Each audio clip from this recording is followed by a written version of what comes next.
William Branham, c'est un pasteur évangélique protestant dont vous n'avez peut-être jamais entendu parler, puisque c'était un Américain qui a fondé une mouvance du pentecôtisme, de l'évangélisme, qui s'appelle le branhamisme, qui semble d'ailleurs ne pas avoir un grand succès. Et cet homme, il nous intéresse. Pourquoi? Parce qu'il s'est proclamé le messager de Laodicée. Or, se proclamer le messager de Laodicée, bien, ça vient d'une autre personne, et d'une personne que nous connaissons bien, nous, témoins de Jéhovah. Ça vient de Charles Taze Russell, parce que lui s'est aussi proclamé messager de Laodicée. Mais qu'est-ce que c'est que le messager de Laodicée? Eh bien, on va essayer de dénouer ça dans cette vidéo, une vidéo où j'ai appris des choses et qui fera probablement date. Bienvenue dans Watchtower Dissident.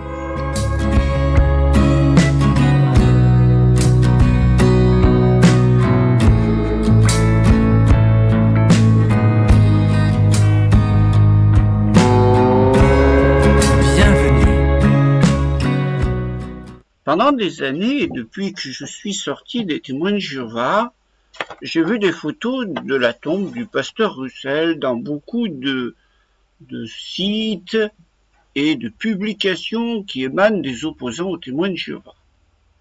La plupart remarquaient dans la tombe du pasteur Russell la pyramide qui était à côté de sa tombe, pyramide que du reste certains ont qualifiée de appartenance à la franc-maçonnerie, d'autant plus que ce cimetière où est enterré le pasteur Russell est situé à côté d'un centre évangélique qui a été construit au-delà de la mort du pasteur Russell.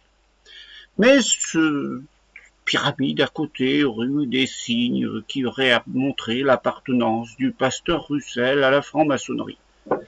Déjà, il y a une pyramide, mais bon, c'est pas tellement moi ce qui m'a attiré.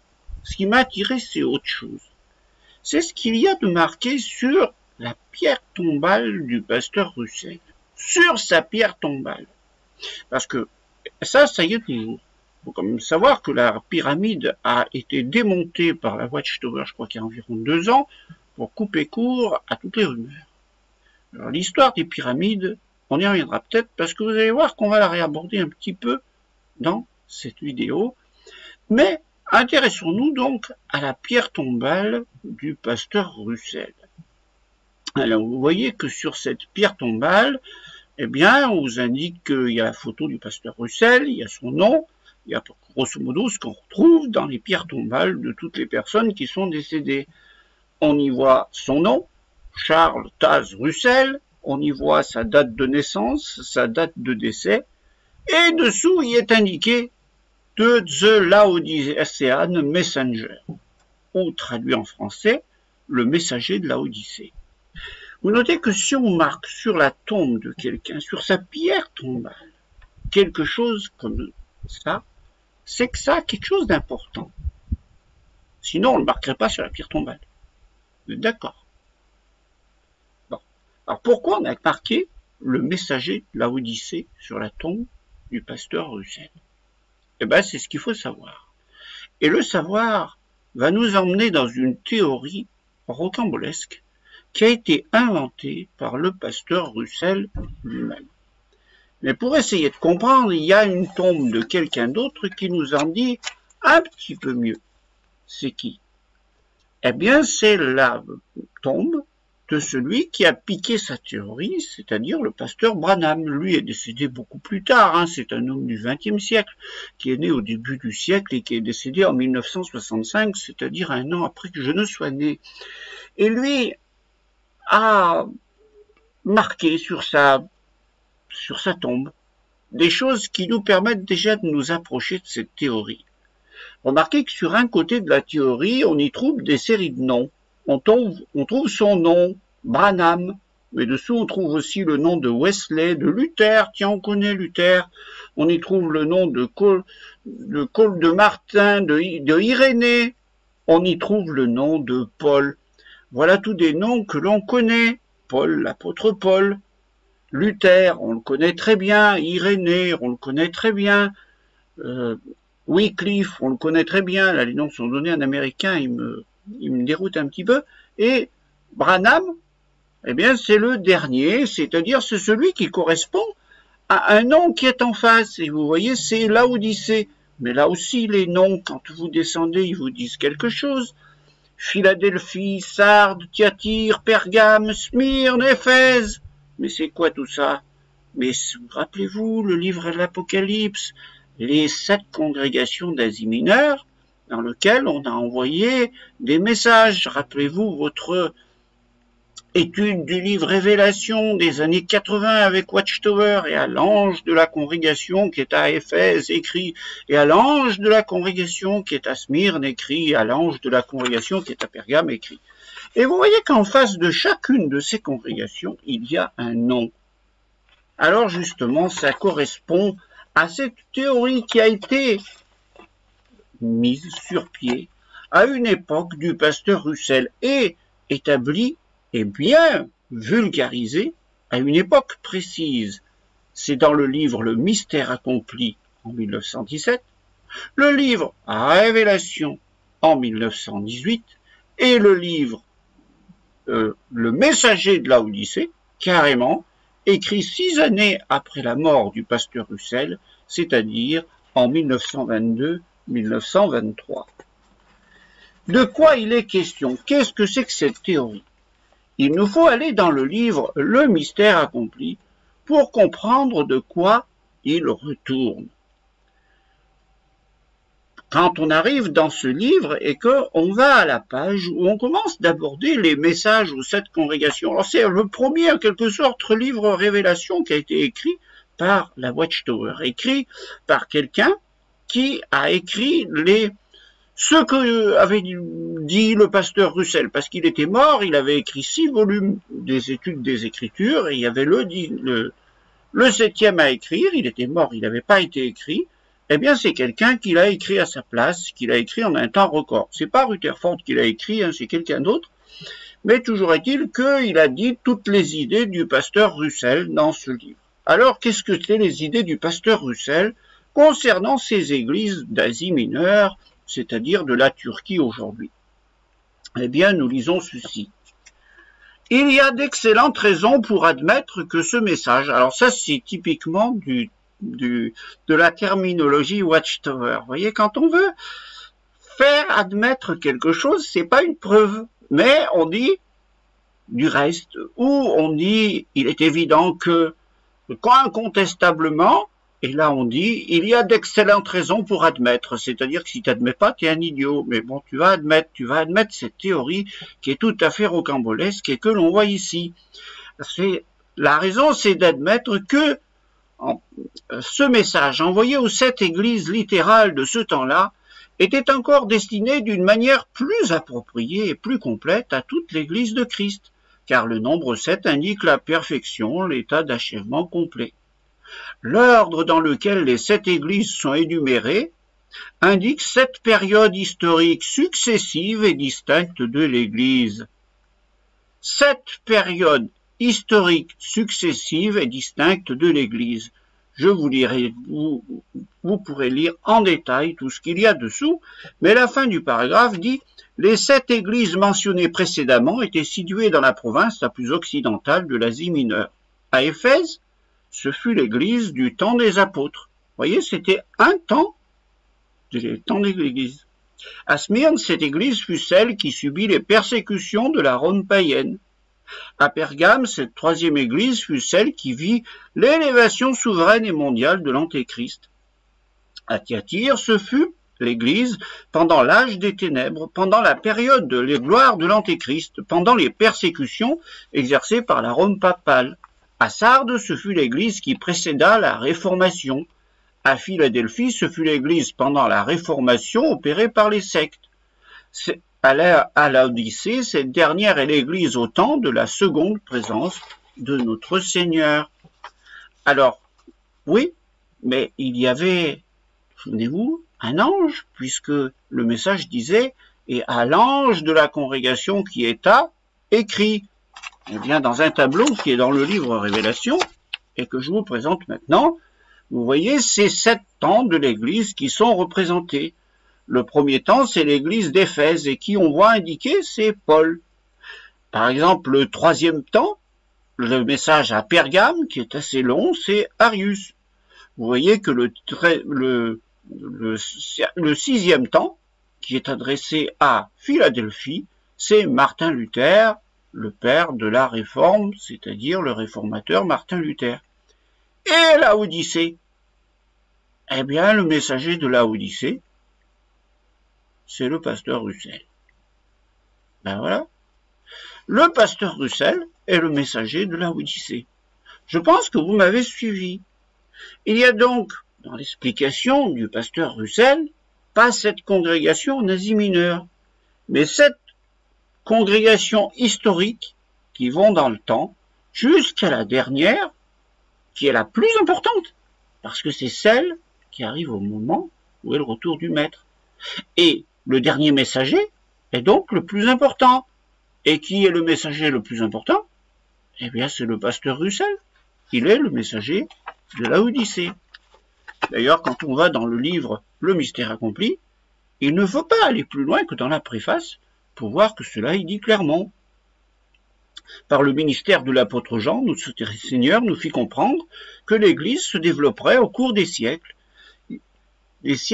pendant 7 périodes distinctes. Dans chacune de ces périodes, il devait y avoir un ange ou messager spécial qui viendrait desservir les autres membres du corps. Il s'ensuit tout naturellement que le messager envoyé à l'église de Laodicée devrait avoir pour mission d'annoncer la présence du Maître et de proclamer notre temps de la moisson de l'âge évangélique qui était arrivé. Notre Seigneur montra que le messager de la 7e période de l'Église, celle de Laodicée, aurait une tâche exceptionnellement importante. C'est donc le plus grand des messagers.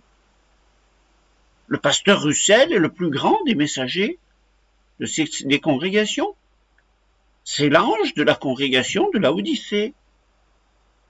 Ce messager lui-même est appelé le serviteur fidèle et prudent, l'esclave fidèle et avisé, que le Seigneur a établi sur toute sa maison pour lui donner la nourriture au temps convenable. Tiens donc, ça me rappelle quelque chose, ça. Ça vous rappelle rien, vous? Si, ça rappelle des choses. Les chrétiens consacrés qui ont lu et compris l'importance de la vérité contenue dans les 6 premiers volumes des études des Écritures ont aisément discerné dans la personne de Charles Taze Russell, le messager envoyé à l'église de Laodicée. Ben oui, le messager envoyé à l'église de Laodicée, c'est le pasteur Russell. C'est pas n'importe qui, le pasteur Russell. Vous allez un peu plus loin dans le livre, vous lisez ceci. Le pasteur Russell, le dernier messager spécial envoyé à l'église, fut assurément l'écrivain le plus abondant en matière biblique. Il a fait mieux que la Bible. Il est certainement celui qui a le plus sondé et exposé les vérités de la Bible. Il a fait mieux que Luther, il a fait mieux que l'apôtre Paul, il a fait mieux que Wycliffe, il a fait mieux que tous les autres. Le messager spécial de cette dernière période de l'Église fut donc Charles Taze Russell. Il naquit en 1850. Il naquit, alors là c'est en février 1852. Notez que dans la conversation intime et privée, Russell admettait qu'il croyait avoir été choisi dès avant sa naissance par Dieu pour l'œuvre grandiose qu'il eut à accomplir. Mais voyons pourquoi pas. L'apôtre Charles Taze Russell était donc plus grand que les apôtres du temps du Christ. Il a été choisi par Dieu avant sa naissance. Exactement comme le Christ. C'est pas n'importe qui. Un peu plus loin encore. Le travail accompli par le pasteur Russell est prodigieux, incroyable même. Il est peu probable qu'un autre humain ait accompli un pareil.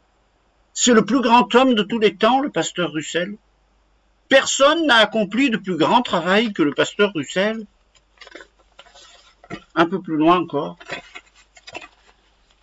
Alors cette fois, il a vu un ange qui montait du côté du soleil levant et qui tenait le sceau du Dieu vivant. Vous notez bien que c'est un autre ange. Et cet autre ange a crié d'une voix forte. Cette voix retentissante, fut exprimée par le ministère du pasteur Russell. C'est-à-dire que le pasteur Russell est un ange. Cette voix était magnifique. Celui qui l'articulait était fort, humble. C'était l'un des plus nobles et des plus grands caractères de l'histoire de l'humanité. Il était sage, plein d'amour, aimable, juste, miséricordieux, fidèle, et son esprit de sacrifice était admirable. C'est pas de Dieu qu'on parle, là, c'est du pasteur Russell. Oui, oui, ça va si loin que ça. Voilà ce qu'est le messager de la Odyssée. C'est ça. En quelque sorte, c'est quelqu'un d'extrêmement grand, qui est envoyé par Dieu. Il est même plus grand que les prophètes du temps passé. Il est plus grand que l'apôtre Paul. Il est plus grand que tous les grands personnages historiques du passé. Il est carrément envoyé par Dieu. Et pourtant, si vous allez chercher dans le livre Les Témoins de Jéhovah dans les desseins divins, à la page 16 à 22, vous tombez sur ce qu'il est dit du pasteur Russell alors qu'il était jeune. Alors notez que c'est quelqu'un qui a été avant sa naissance choisi par Dieu. Alors qu'il était encore jeune homme et avant de connaître la vérité sur les desseins divins, il sortait de nuit pour tracer à la craie des textes bibliques à des endroits bien en vue, de sorte que les ouvriers qui passaient par là soient avertis et sauvés des tourments de l'enfer. Le type était assez taré pour, au lieu de dormir la nuit, sortait dans la rue pour crayonner des versets bibliques sur les trottoirs et sur les murs. Mais je ne sais pas, moi, si vous aviez un enfant qui sort la nuit pour aller crayonner des versets bibliques sur les murs et sur les trottoirs, vous penseriez quoi? Qu'il a un sérieux problème psychiatrique.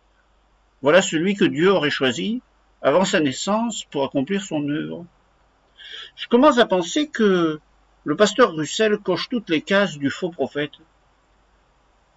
Déjà, il est comme beaucoup, il manque un petit peu des choses dans sa tête, et visiblement, il est pris pour les témoins de Jéhovah de l'époque, pour quelqu'un auquel on doit donner des flatteries et des qualificatifs qu'il ne faut pas. Il est en train d'être élevé au-dessus de tous les autres humains. Est-ce que c'est comme ça que Jésus, qui avait dit « N'appelez personne votre Père sur la terre », voulait qu'on considère d'autres humains venant après lui? Et vous comprenez peut-être aussi pourquoi on retrouve des caractéristiques de ce genre chez les 9 bonhommes qui sont actuellement au Collège central. Mais on va y revenir un petit peu plus loin. Parce que peut-être vous pensez que vous n'avez jamais été confronté à une pareille enseignement, que c'est un enseignement périmé des témoins de Jéhovah, que l'on n'enseigne plus, que c'était du temps du pasteur Russell et que ça peut faire sourire. Et pourtant, vous croyez que c'est si périmé que ça? Vous croyez que c'est si périmé que ça? Oui, c'est sûr. Quand on a étudié le livre Révélation, dans les années 80, on nous a jamais enseigné quelque chose de comme ça. Ce n'est plus dit, mais pourtant, c'est encore appliqué. C'est encore accepté par l'organisation, complètement. Qu'est-ce qui me fait dire ça? Ben déjà, quand elle parle du livre Le Mystère accompli, celui dont je viens vous lire des passages, et dans lequel on parle de Russell comme étant le messager de la Odyssée, dans un livre récent, écrit, que j'étais encore témoin de Jéhovah, ça doit être dans les années 90 qu'est sorti ce livre, le livre Les Témoins de Jéhovah, prédicateurs. Quand on vous parle du mystère accompli, on vous dit ceci: pendant les derniers mois de 1917 et jusqu'en 1918, les étudiants de la Bible ont diffusé énergiquement le nouveau livre Le Mystère accompli. À la fin de 1917, les imprimeurs tiraient le 850e mille. La tour de garde du 15 décembre 1917 en anglais a dit « Dans le même espace de temps, aucun autre livre connu, à l'exception de la Bible, n'a eu une aussi grande diffusion que le 7e tome. » Alors donc, c'est pas n'importe quoi le livre Le Mystère accompli. On le dit encore maintenant, que c'était un grand livre qui a été écrit par l'organisation. Mais le succès du livre Le Mystère accompli n'enchantait pas tout le monde. Ce livre renfermait des déclarations très incisives au sujet du clergé et de la chrétienté. Le clergé en a été si contrarié qu'il a pressé le gouvernement d'interdire les publications des étudiants de la Bible. Et on vous parle ensuite d'autre chose, mais on vous dit donc que ce livre, c'est un livre qui a fait date dans l'organisation des témoins de Jéhovah. Mais aujourd'hui, curieusement, on vous dit de ne pas lire ce livre. Pourquoi il ne faut pas le lire? Eh bien, tout simplement parce que ça fait l'apologie d'un faux prophète. Et ça, les témoins de Jéhovah ne veulent pas le dire. Du moins, ils ne veulent pas que vous le sachiez. Ils ne veulent pas que vous le sachiez que le pasteur Russell s'est autoproclamé messager de Laodicée. Et en se proclamant messager de Laodicée, il se hissait à un rang supérieur, et comme on l'a lu, à plusieurs reprises, pratiquement comme un homme exceptionnel, comme le plus grand homme de tous les temps. Or, il n'était pas dit qu'après Jésus-Christ, il viendrait un homme plus important que Jésus-Christ. Il n'a pas été dit ça. Et pourtant, ils sont en train d'en fabriquer un.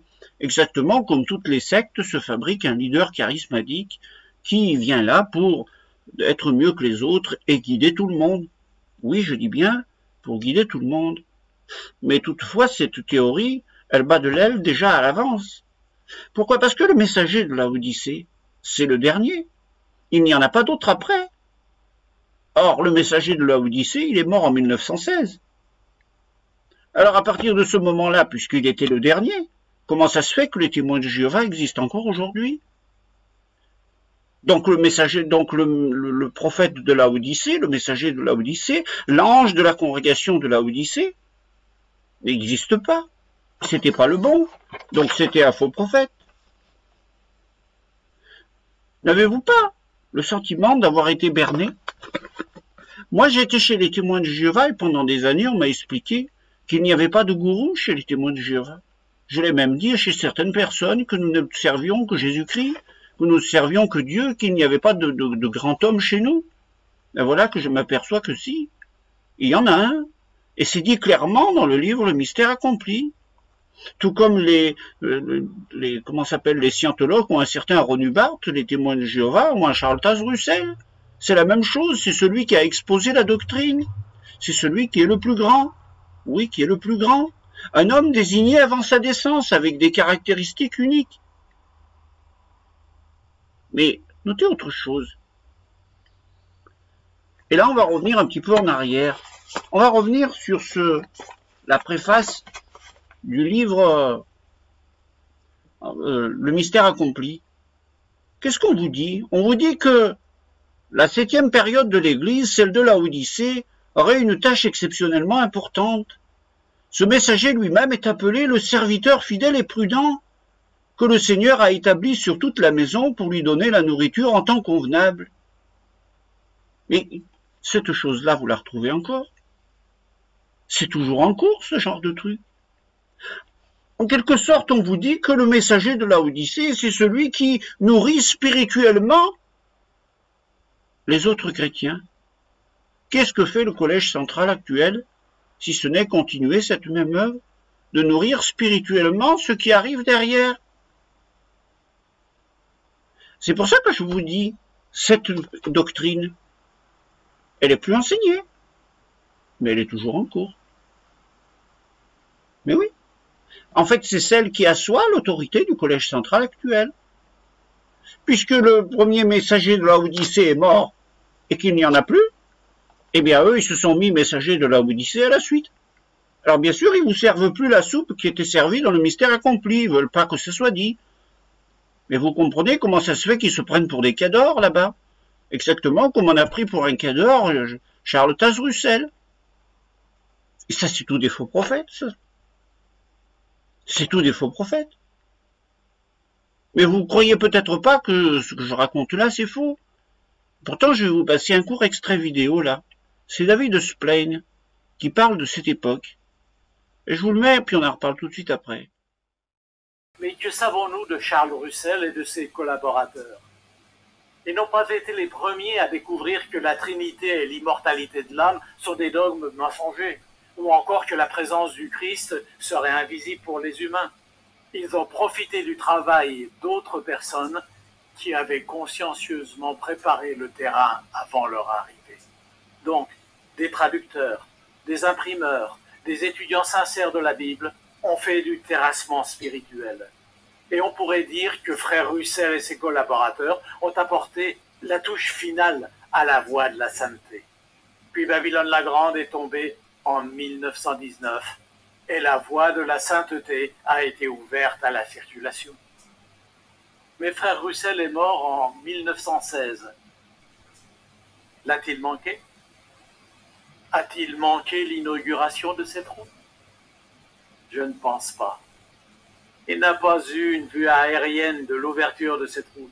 Il l'a vue de bien plus haut, depuis le ciel, puisque frère Russell et ses collaborateurs, qui avaient achevé leur vie terrestre, ont pu y assister depuis le ciel.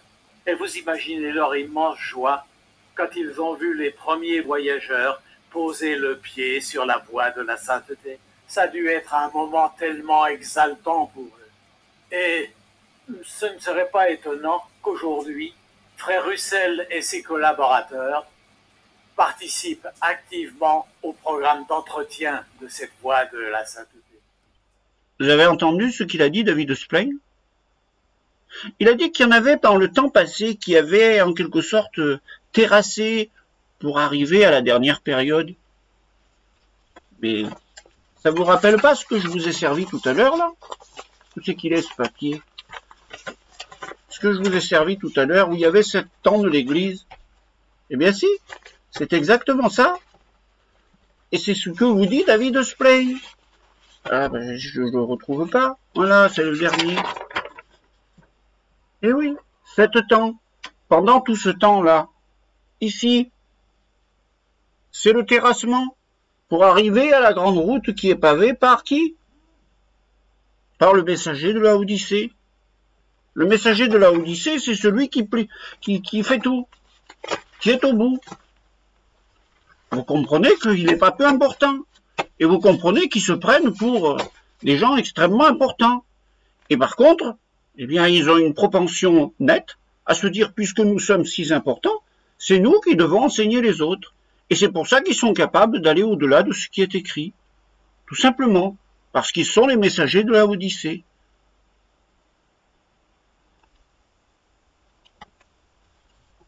D'ailleurs, même dans la vidéo, ils le disent, une fois que ça a été pavé, eh bien maintenant, Russell continue d'être le messager de la Odyssée dans son truc céleste. Alors moi, quand j'ai découvert ce qu'était le messager de la Odyssée, et ce livre-là, le mystère accompli, il est rempli d'autres pépites de ce genre, je peux vous le dire. D'ailleurs, je tiens à disposition de tous ceux qui le veulent, le PDF complet du livre Le mystère accompli. Vous verrez que celui qui lit ce livre, comment il peut rester témoin de Jéhovah après? Parce que là, je vous ai parlé de ça, mais alors quand vous voyez tout ce qu'il y a, les raccourcis historiques qu'il y a à côté, ben vous pouvez y aller, c'est quand même quelque chose d'absolument fantastique. Je peux vous le dire. Alors, ce qu'ils nous vont dire, c'est voilà ce que c'est que le messager de la Odyssée. C'est un faux prophète, c'est Charles Taze Russell, qui s'est autoproclamé messager de la Odyssée pour prendre l'ascendance sur les autres chrétiens. Et il a donné l'exemple au collège central actuel. Alors après, comment vous pouvez faire pour croire encore aux témoins de Jéhovah? Tout ça, c'est complètement faux. C'est des théories rocambolesques, complètement anachroniques. Alors si vous voulez les croire, vous les croyez. Vous savez, il y a quelqu'un qui a une chaîne à côté qui s'appelle Sopater. Alors, il fait exactement ce que font tous les témoins de Jéhovah pour prouver qu'ils sont dans la vérité.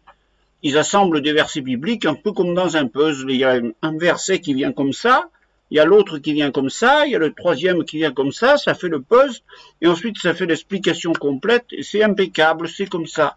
Et voilà, c'est la vérité. Et d'ailleurs, ils arrivent à berner tout le monde comme ça. Oui, mais en quelque sorte, ça c'est très bien. Mais c'est une belle construction qui est basée sur quoi à la base? Sur quelque chose de complètement faux. C'est-à-dire, c'est comme celui qui construirait une très belle maison au milieu d'une décharge publique. La maison est peut-être très belle, mais elle est construite sur un fondement qui sont des ordures. Mais c'est exactement l'organisation des témoins de Jéhovah. Aujourd'hui, on vous sert de la vérité biblique avec des versets assemblés, impeccables, tout se construit bien. Mais la base, elle est complètement pourrie. Le messager de la Odyssée, ça n'existe pas. C'est de l'invention pure du pasteur Russell. Alors maintenant, j'espère que quand vous regarderez la tombe du pasteur Russell, et que vous verrez marqué le messager de la Odyssée, vous comprenez que c'est tout du pipeau, que c'est tout de l'ânerie, et que c'est tout de la supercherie, et que c'est tout de la tromperie. Ben oui. Passez une bonne semaine. Bisous. Alors partant de là donc, nous ne sommes pas gênés quand il y a des changements. Et Nous n'avons pas non plus besoin de nous excuser de ne pas avoir bien compris les choses dans le passé. Nous comprenons que c'est comme ça que Jéhovah procède. Progressivement, il révèle les choses quand son peuple en a besoin. Et puis, le collège central n'est ni inspiré ni infaillible. Donc, il peut se tromper sur des points doctrinaux ou des instructions en matière d'organisation. Les frères font tout leur possible avec ce qu'ils ont et ce qu'ils comprennent sur le moment. Mais ils sont heureux. C'est un vrai plaisir pour ma femme Ruby et moi-même d'être parmi vous à nouveau. We were here 12 years ago. Do you know what that means? Nous étions ici il y a 12 ans de cela. Vous savez ce que ça veut dire? We're 12 years closer to the new world. Eh bien, nous sommes 12 années plus proches du nouveau système. Let me ask you, are you proud to be one of Jehovah's Witnesses? Laissez-moi vous poser cette question. Est-ce que vous êtes fiers d'être témoin de Jéhovah? Ça veut dire, en octobre 1975, nous serons dans le monde nouveau.